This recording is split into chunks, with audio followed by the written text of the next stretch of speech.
પ્રભુ આપણાથી રાજી છે, આપણી વ્યવસ્થાઓથી નહીં. અને એટલા માટે જો બહારગામ લઈ જઈ શકાતું હોય તો ઠાકોરજીને સાથે જ પધરાઈ જવાની પ્રણાલી કાઢી દે છે. પણ ત્યાં તમને એમ લાગે કે બિલકુલ સચવા એમ નથી, તો પછી આપણા ચિત્ત પરિચિત વૈષ્ણવો, આપણા સ્વજનો જેને ત્યાં ઠાકોરજી વિરાજતા હોય એને ત્યાં પધરાઈ જવાય. અને બિલકુલ જેને કઈ વ્યવસ્થા નથી, ઘરમાં ખૂબ જ અભાવ છે, તો તમારે ત્યાં કોઈ એવા રૂમમાં એક જગ્યા તમે એવું કબાટ પર નીચેનો ભાગ જાળીવાળો કરીને ત્યાં પધરાઈ શકો, યા એક ટેબલ એવું રાખો કે જેમાં ઝાંપીથી અથવા સિંહાસન ઠાકોરજીનું રહે, અને એ રીતે પણ ઠાકોરજીની સેવા કરી શકો છો. અને વધારે કંઈક એવું વિશેષ પૂછવાનું હોય તો વ્યક્તિગત મળીને પૂછી લેવું કે અમારે ઠાકોરજી અહીંયા બિરાજી શકે કે ન બિરાજી શકે, તો એની આપણે રસ્તો કાઢી લઈશું. દરેકના રસ્તા છે એમ તમને કહી દઉં છું, દરેકના રસ્તા છે, ક્યાંય ગાડી અટકે એમ નથી. તો દરેકના રસ્તા છે એટલે રસ્તો કાઢી લેવો. પણ શરૂઆત જ્યારે આપણે કરીએ સેવાની, આપણે ત્યાં સેવાક્રમમાં અનેક પ્રકારની વિવિધતા છે. છેક સકડી ભોગથી લઈ અને દૂધગર મિશ્રી સુધીની આજ્ઞા આપણે ત્યાં પ્રાચીન સમયમાં મહાપ્રભુજી તેવી કોઈ જુદી જુદી આજ્ઞાનો પ્રકાર હતો નહીં. ત્યારે તેનો સર્વ વસ્તુ સમર્પણ, જે પણ લો એ ધરીને લો, તો એવો મૂળ પ્રકાર, મૂળ સિદ્ધાંત એવો જ છે. પણ હવે અવ્યવસ્થાને કારણે, અગવડતાઓને કારણે, યા ઘરની વ્યવસ્થા ન રહેવાને કારણે આપણે મહારાષ્ટ્રીઓએ કૃપા કરીને એવી આજ્ઞાઓ શરૂ કરી. એની પાછળ ઇન્ટેન્શન શું હતું કે વૈષ્ણવ ઠાકોરજીથી દૂર ન થઈ જાય. મૂળ કારણ આ હતું. અને એટલા માટે જુદા જુદા પ્રકારની આજ્ઞાઓ આપણે શરૂ કરી. તો તમે જે રીતે સેવા કરી શકવાના હો તો જ્યારે પુષ્ટાવો ત્યારે આજ્ઞા લઈ લો કે આ રીતે હું મિશ્રી સૂકોમેવો ભોગ ધરીશ અને આટલી વાર ધરીશ, આટલી વાર ઝારીજી ભરીશ, એની આજ્ઞા લઈ લેવી, પૂરું સમજી લેવું. અને એ પ્રકારે સમજી અને પછી ઠાકોરજીની ઘરે સેવા શરૂ કરવી. જેની જેવી આજ્ઞા, જલની ઝારીજીની આજ્ઞા હોય, મિશ્રીની ઝારીજીની આજ્ઞા હોય, અને જે પ્રકારે જે મંગળ ભોગ, શૃંગાર, રાજભોગ અને શયન પ્રાય આ રીતે સેવા કરતા હોય છે, તો એ પ્રકારે કયો કયો ભોગ ધરશો, એ સમયે કયા પાઠ અને કયા કીર્તન બોલશો, એવો એક ક્રમ દરેક વૈષ્ણવે પોતાની સેવાનો બનાવી લેવો જોઈએ. કે ઠાકોરજી જાગે એના પહેલા હું આ પાઠ કરીશ, પછી 3 તાળી પાડી આપણે ઠાકોરજીને મંગલ ભોગ ધરાવી સાજી અને ઠાકોરજીને ઘંટનાદ કરીને જગાવીએ, ત્યારે મંગલ ભોગમાં આવું ધરીશ, અને મંગલ ભોગથી ડબલ રાજભોગમાં ધરવું. પેલા નાનકડી કટોરી મિશ્રી હોય તો એનાથી ડબલ રાજભોગમાં ધરવામાં આવે. પણ ભલે કરીએ કલાક કે અડધો કલાક, પણ 8 સમયની ભાવના અને પ્રકાર કરે. ભલે 5-10 મિનિટ ભોગ આવે, પણ અષ્ટયામની ભાવના વિચારે. હરિરાય મહાપ્રભુજી શિક્ષાપત્રમાં આજ્ઞા કરે છે, લીલા સર્વા ક્રમાગતા, ક્રમ પ્રમાણે સેવાની ભાવના કરવી.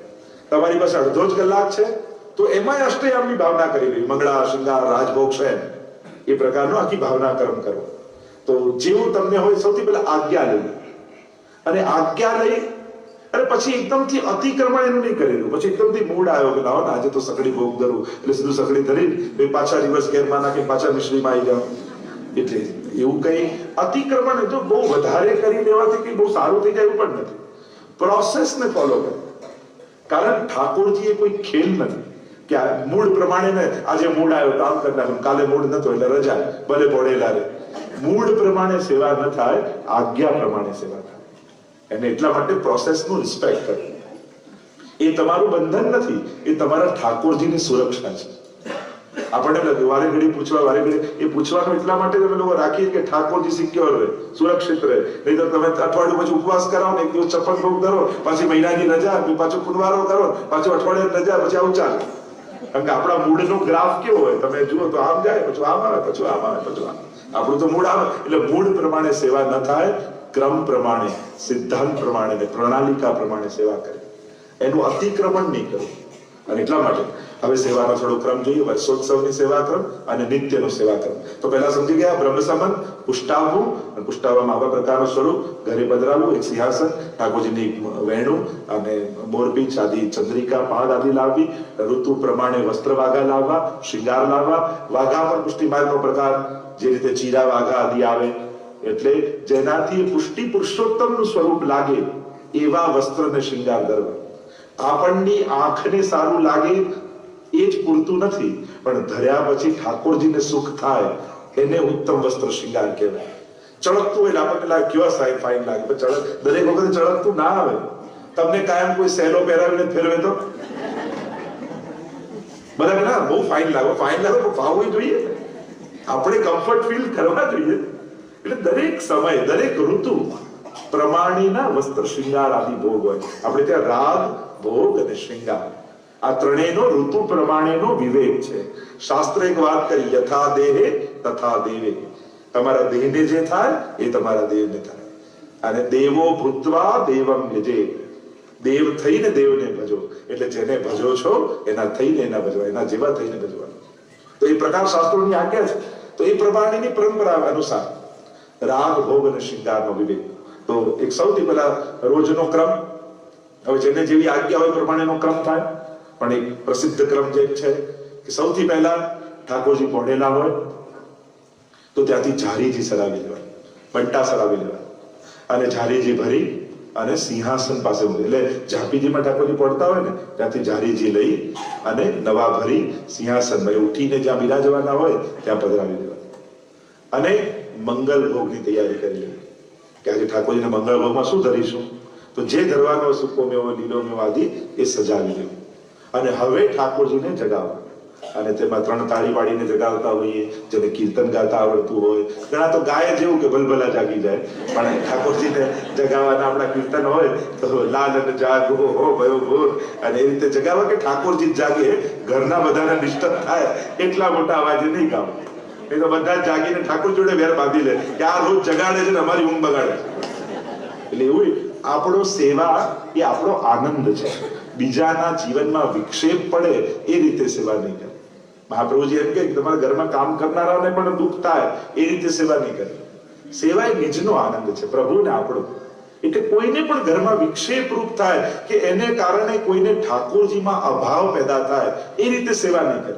પુષ્ટિ માર્ગને પણ એ રીતે તમારો સ્વધર્મ જીવો કે જેને કારણે બીજાઓ ડિસ્ટર્બ ના થાય. આપણને શું થાય, બીજાને ખલેલ કરવાની, તું હાથ લગાવ, તું આમ કર, આમ પેલાને એવું નફરત કરાવી દે કે અહીંયા તો જવાય જ નહીં. એનો મૂડ જોવો, એનો સમય જોવો, ક્યારે કહેવાય, ક્યારે ટોકાય. કારણ કે ખોટા ટાઈમે કહી દો છો ને તમે અરુચિ પેદા કરી દો. બિચારો કોઈ હસતો રમતો આ જય શ્રી કૃષ્ણ માણસ, એમાં તો એને એવો પકડીને ખોણામ લઈ જઈ જય શ્રી કૃષ્ણ કહેવાતું હશે, આમ કહેવાતું, પણ બિચારાએ પોતાની રીતે અભિવ્યક્ત કર્યું. એ જ ટાઈમે એને તોડી નાખવો જરૂરી છે. બધું પતી જાય પછી શાંતિથી ના કહેવાય કે આપણો આ વ્યવહાર છે. પણ ઘણી વાર તમે ઈગો હર્ટ કરી નાખો, પછી ગમે તેટલું અમે ગયા પછી પાછા અમારી આગળ પર જે જ્યાં સમજવા લાયક છોડ્યો ક્યાં છે, એને બિચારાને એવો રાખ્યો કે સમજે. એનું એવું ઇન્સલ્ટ, અપમાન, એવું ઈગો હર્ટ કરી નાખી કે એને અરુચિ પેદા થઈ જાય. તો એક વસ્તુ યાદ રાખો, આપણે કારણે કોઈને આપણા ધર્મ કે આપણા ભગવાન માટે અરુચિ પેદા ન થાય એની સાવધાની આપણે બધાએ રાખવાની. એટલે ખાસ એ વસ્તુને બધા ધ્યાન રાખજો કે આપણા સ્વધર્મ પાળવામાં. કારણ કે આ રીતે આપણે બધા પુષ્ટિ માર્ગને બહુ ખરેખર બદનામ કરી નાખ્યું કે આ વૈષ્ણવ આવે એટલે આમ જ થાય ને આ બધા લોકો એવું માહોલ વચ્ચે તો એવું કરી નાખ્યું હતું કે પુષ્ટિ માર્ગ માટે લોકો ભયભીત થઈ ગયા. ખાસ આપણા ધર્મના આપણે બધા સૂત્રધારો છે. જો આપણે બધા ધર્મની ધ્વજાઓ છે. હવે આપણે જે કરીએ છીએ ને એ એનાથી આપણા બિહેવિયરથી ધર્મની ઇમ્પ્રેશન ઊભી કરીએ છીએ આપણે. એટલે શું તમે એ રીતે ધર્મ પાળ્યો કે લોકોને પુષ્ટિ માર્ગ માટે અહોભાવ થાય? આપણે ધર્મનો પ્રચાર કરનારા પ્રતીકો આપણે જ છીએ. એ રીતે ધર્મને સુંદરતાથી, કોમલતાથી સ્વીકારીને એ રીતે જીવો કે લોકોને પુષ્ટિ માર્ગીય સેવા કરવાનું મન થાય કે લાવો મમ્મી આજે હું ધરું, લાવો આજે હું દંડવત કરું. બેટા એટલો આનંદ આવે. તમે ક્યારે તમારા ફિલિંગ શેર કરો છો બાળકો સાથે કે ઠાકોરજી પાસે કલાક બેસો ને બેટા આખા દિવસનો મારો થાક ઉતરી જાય ને એવો આનંદ આવે. અને ઠાકોરજી મારી સામે સાક્ષાત છે, મારી સેવા સ્વીકારી રહ્યા છે અને એમનો હસતો ચહેરો જોઉં ને મને દુનિયામાં બધે આમ આનંદ લાગે. એવો આનંદ. તો બેટા એકવાર બેસીને તો જો. આવું ક્યારે શેર કરીએ છીએ? આપણે તો થાક, કંટાળો, હવે નથી થતી સેવા, હવે તો પહોંચાતું નથી, હવે તો આમ થતું નથી, એવું આપણે દુઃખ, તકલીફો ને આ બધું પ્રસ્તુત કરીએ એટલે પેલા થાય કે આ બધું તો ઘરે લવાય જ નહીં. આ ખરેખર તો જો આપણા ઘરની જે મેન્ટાલિટી ઘણીવાર બને છે એ આપણા બિહેવિયરથી બને છે. એટલે બહુ જ સાવધાન રહો. તમારો આનંદ શેર કરો, તમારી અનુભૂતિ શેર કરો કે જો બેટા આટલી સંકટો જીવનમાં આવ્યા પણ ઠાકોરજીની સેવા કરતી હતી ને તો ઠાકોરજી આપણને બધેથી પાર કર્યા. બેટા ઠાકોરજીને છોડતો નહીં, એની કૃપાથી બધું થશે. આવી વારે ઘડીએ કરશો ને, એના જીવનમાં કોઈ સંકટ આવશે ને તો એ ફાફા મારવા નહીં જાય, એ ઠાકોરજીના શરણે આવશે. આ શ્રદ્ધા પેદા કરવાનું કામ તમારું છે. અમને અમારી પાસે પકડીને કલાક બેસાડી તો અમે કૃષ્ણએ શું શું કર્યું એ કહીશું, પણ કૃષ્ણને જીવનમાં પ્રવેશ કરાવવો તમારા હાથમાં છે. એના પહેલા ગુરુ તમે છો. એનું મન બગાડીને બુદ્ધિ સુધારવા માટે અમારી પાસે લાવો તો ક્યાંથી કામ થાય? એટલે તમે મન બગાડી દીધું, હવે તો બુદ્ધિ સુધારો. આ બધું કનેક્ટેડ છે. અને એટલા માટે એવો માહોલ ન બનાવો જેથી પુષ્ટિ માર્ગને કોઈ કંઈ કહી જાય. એટલે ખાસ કરીને કંઈક સહન કરવાનું આવે તો કરી લો, કંઈક ચલાવી લેવાનું આવે તો ચલાવી લો, પણ એને ભગવાનમાંથી શ્રદ્ધા ન ઉઠે એ જવાબદારી આપણી છે. તો ક્રમમાં, સેવાના ક્રમમાં એ રીતે જગાવીએ ઠાકોરજીને, જગાવીને પધરાવીએ અને ભોગ આવે. હવે જેટલી સામગ્રી એટલો ભોગનો સમય, જેટલો ભોગ ધર્યો. હવે ધરે આટલી મિશ્રી કટોરી, ના 2 ઘડી એટલે 1 ઘડી એટલે 24 મિનિટ, 2 ઘડી એટલે 48 મિનિટ. હવે હવેલીમાં આટલું બધું આવે તો 2 ઘડી ભોગ આવે. નાનકડી કટોરી ધરી હોય તો કટોરી જેટલો જ સમય રાખવો. પછી પ્રભુએ આરોગ્ય રાહ જોતા હોય કે હવે ક્યારે આ ખાસા કરાવે, મુખવસ્ત્ર કરાવે તો બીજું કંઈક આગળ કાર્ય કરે. તો પ્રભુની લીલાઓ તો ચાલી જ રહી છે. મંગળા થાય કે શૃંગાર, ગોપી વલ્લભો, રાતો, એટલે ભોગ ધરવું એ સેવા નથી. એ જે લીલા થઈ રહી છે વ્રજમાં, એમાં આપણી જાતને પ્રવેશ કરાવવો એ સેવા છે. અને એટલા માટે જ્યારે પણ સેવા કરો ને તો માનસિક વૃત્તિ શું રાખવી કે મારી અંદર એક ગોપી છે જે લીલાથી વિકુટી પડી આ ભૂતલ પર ભગવત સેવા કરવા આવી છે, અને એણે મારા આ શરીરને માધ્યમ બનાવ્યું છે. એ મારા થકી સેવાનું સુખ લેવા માંગે છે.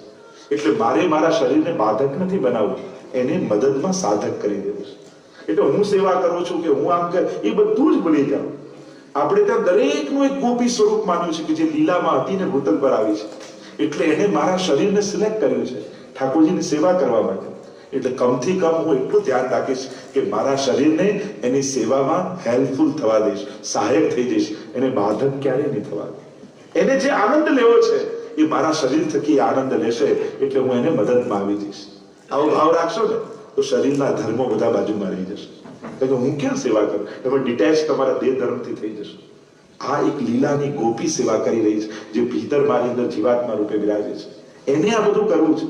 હું તો દૂર છું. મારો સ્વભાવ, મારી આવડત, મારું અનાવડત, મારી અયોગ્યતા, એ બધું બાજુમાં છે. એ કાંઈ કામ નથી. આને કરવું છે. મારે તો ખાલી હાથ ચલાવવાના છે એના મદદમાં, મારે તો પગ ચલાવવાનો છે એની મદદમાં, એને ઠાકોરજી પાસે જવું છે. આવો ભાવ રાખશો ને એ બુદ્ધિથી પર થઈ જશે અને સેવાનો એક અલૌકિક આનંદ ફીલ થવા લાગશે. તો જેટલો સમય, જેટલી સામગ્રી, એટલો સમય. પછી મંગલ ભોગ આદિ આવે, પછી એનો જેટલો સમય તમે રાખ્યો હોય એને સરાવો. સરાયા પછી શૃંગારનો ક્રમ આવે. હવે શૃંગારનો એક વિસ્તારપૂર્વકનો આપણો ક્રમ છે. આપણે ત્યાં શૃંગારનો મસ્તકનો શૃંગાર, એટલે આપણે ત્યાં મસ્તકથી શૃંગારની શરૂઆત થાય. એટલે પેલા પાગ આદિ ધરી દેવામાં આવે, વાઘા ધરાય આદિ બધી બાદ, તિલક આદિ, કંઠાભરણ આદિ ધરીએ. શૃંગારના નામ પણ આપણને આવડવા જોઈએ.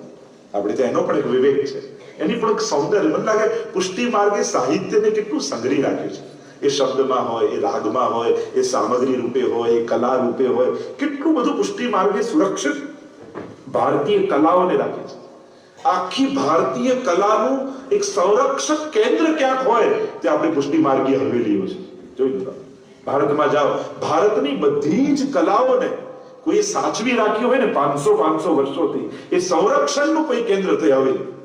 તમે સામગ્રી કલા જુઓ, ચિત્રકલા જુઓ, કે આપણી નાથ દ્વારા પીછવાઈ શૈલી આખી જુઓ, શબ્દોનું સાહિત્યિક જુઓ, કેવા કેવા શબ્દો જે આજે પ્રચલિત બધે બંધ થઈ ગયા છે. પણ પુષ્ટિ માર્ગમાં સગરી ચાંદ ખાસા કરો, આ મુખવસ્ત્ર કરાવો, સ્વરૂપ પધરાવો અને ખાસા વડા કરો. આપણે કેવું સાહિત્યિક સૌંદર્ય પુષ્ટિ માર્ગે સાચવીને રાખી છે. મેં તો ઘણી વાર એ થાય કે પુષ્ટિ માર્ગની ભારતની સંસ્કૃતિને દેહ એના ઉપર ચર્ચા થવી જોઈએ. 500 વર્ષ પહેલાની જે પરંપરાઓ પુષ્ટિ માર્ગી હવેલીમાં જેટલી સંગ્રહી છે, બાકી બધે ક્યાંય તમને જોવા નહીં મળે. જોજો, એ 500 વર્ષ પહેલાની આખી સંસ્કૃતિ આખું બચાવીને રાખ્યું છે. આપણે લોકો ભલે જુનવાણી કહેતા ગયા, પણ આપણે એને સંગ્રહિત કરતા ગયા કે એ સંસ્કૃતિને આજે જીવિત રાખી છે. 5000 વર્ષની પરંપરાઓ. તો એ ગૌરવ છે પુષ્ટિ માર્ગ. આપણે જૂના પ્રમાણે કરીએ છીએ, આપણી કમજોરી નથી, એ આપણું ગૌરવ છે. કોઈ બિલ્ડિંગ 500 વર્ષથી ઊભું હોય, તાજમહેલ, તો એની કમજોરી ના કહેવાય, તો બહુ જૂનું, આજનું ગૌરવ કહેવાય, એની મહત્તા કહેવાય કે કેવું બાંધ્યું છે, 500 વર્ષોથી આને કંઈ થયું નથી. એ ગૌરવ કહેવાય, એ આપણી કમજોરી ના કહેવાય. જૂના થવું એ ગૌરવની વાત છે, કમજોરી નથી. ઉલટાનું અત્યારે તો ગવર્મેન્ટ પણ જો હેરિટેજ બિલ્ડિંગ હોય તો એનો કલર ચેન્જ કરવાનો જ નથી. અમારા આર્કિટેક્ટ બધાને ખબર હશે તો કેટલું રિસ્ટ્રિક્ટ, કેમ? એ સાચવવાનું છે સંસ્કૃતિને. તો આપણે ઘણીવાર હવે મોડર્ન કરીને આ વર્ષની જગ્યાએ આ વાપરો તો શું વાંધો છે? એનો વાંધો નથી. અમારું કામ છે સંસ્કૃતિને જાળવવાનું. એ શબ્દ રૂપે હોય, એ શૃંગાર રૂપે હોય, એ વસ્ત્ર રૂપે હોય, એ સામગ્રી રૂપે હોય, અમારે એ સંસ્કૃતિને સાચવવી છે. એ અમારા હેરિટેજને અમારે બચાવવું છે, એ પરંપરાને, એ સૌંદર્યને. અને એટલા માટે આપણે કોશિશ કરીએ છીએ કે આ બધું સચવાય. અને ગૌરવ સાથે કહી શકું છું કે આપણા વલ્લભકુલ અને આપણા વૈષ્ણવે એ સંસ્કૃતિને જાળવી રાખી છે.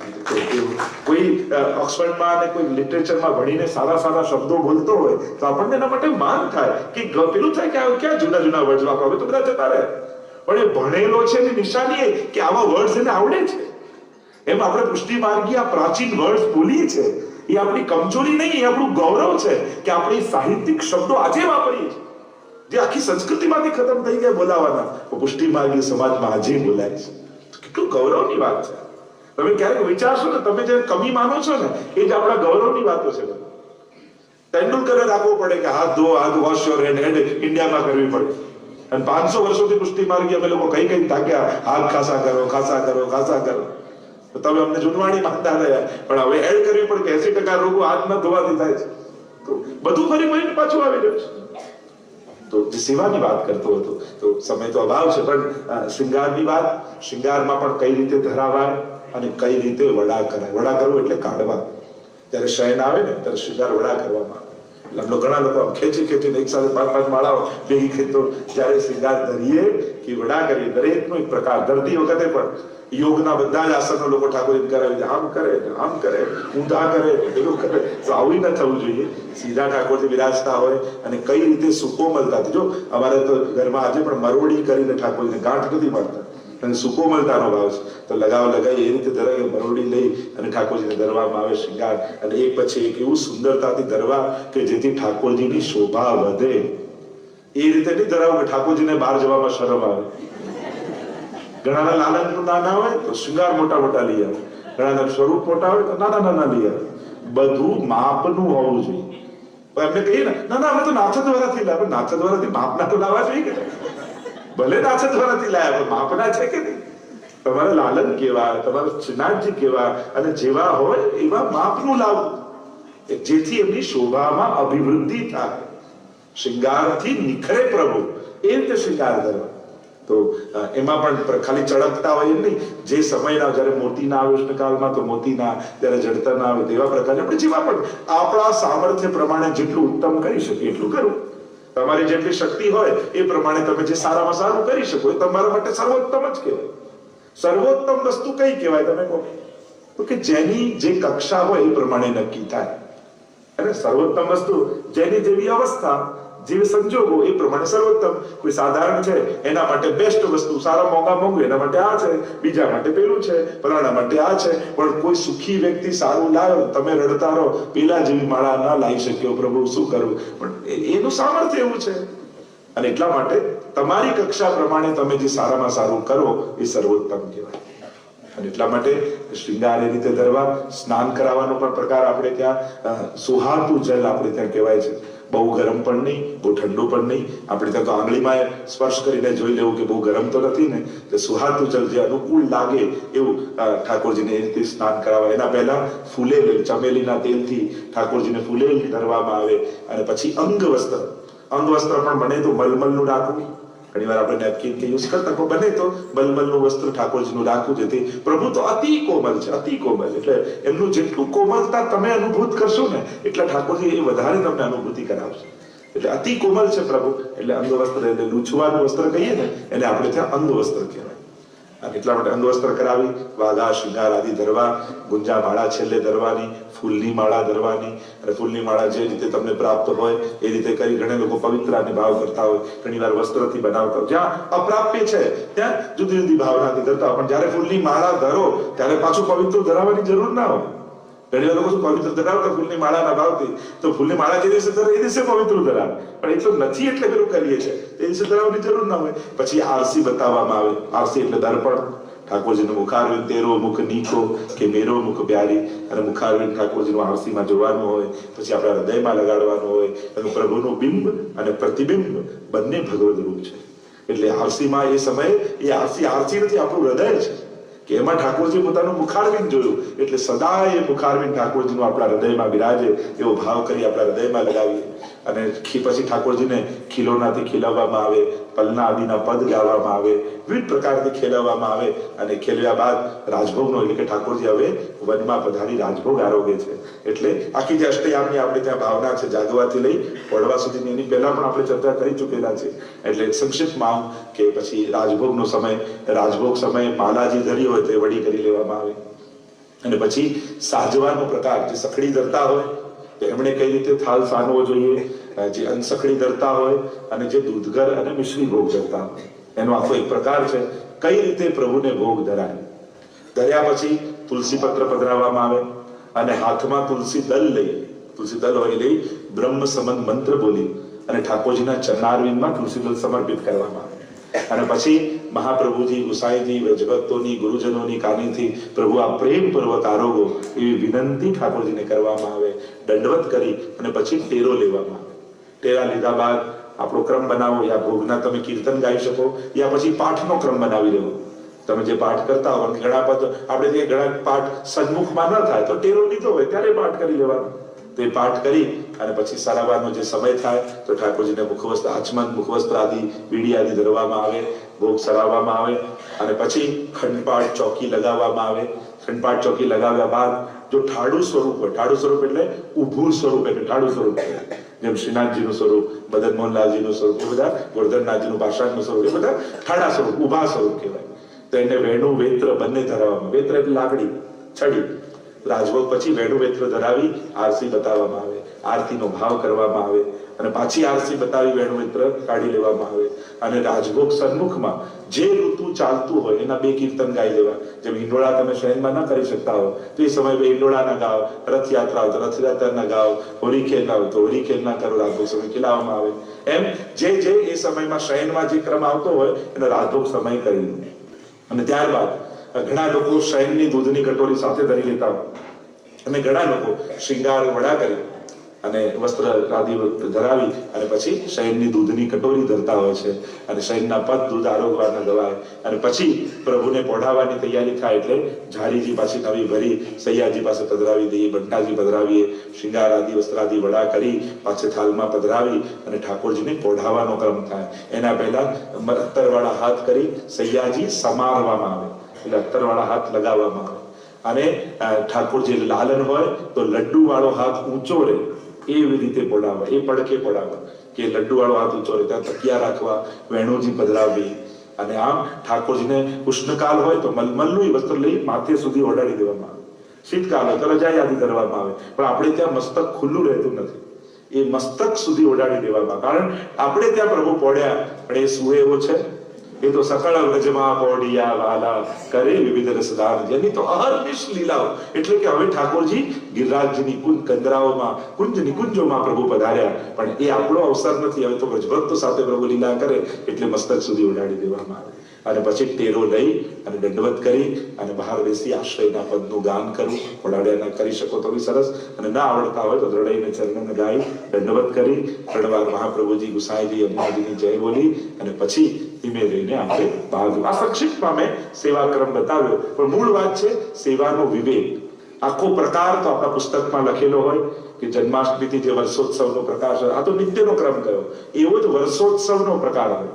એટલે કે આપણા વર્ષ દરમિયાન આવતા ઉત્સવ, તે ઉત્સવનો પ્રકાર પુસ્તકમાં, સેવા પ્રકારની પુસ્તક દરેકના ઘરે હોવી જોઈએ. બધા નિયમ બનાવે, ભલે તમે કરી ન શકો પણ વાંચવું જરૂર કે આજે કઈ તિથિ છે અને આજની આ તિથિએ ઠાકોરજીને કયા વસ્ત્ર શૃંગાર આવે. એ વાંચી લેવું, જેથી તમને શબ્દનો પરિચય થાય, શૃંગારનો પરિચય થાય, સામગ્રીનો પરિચય થાય અને ખ્યાલ આવે કે આ ઉત્સવ આપણે ત્યાં કઈ રીતે ઉજવાય.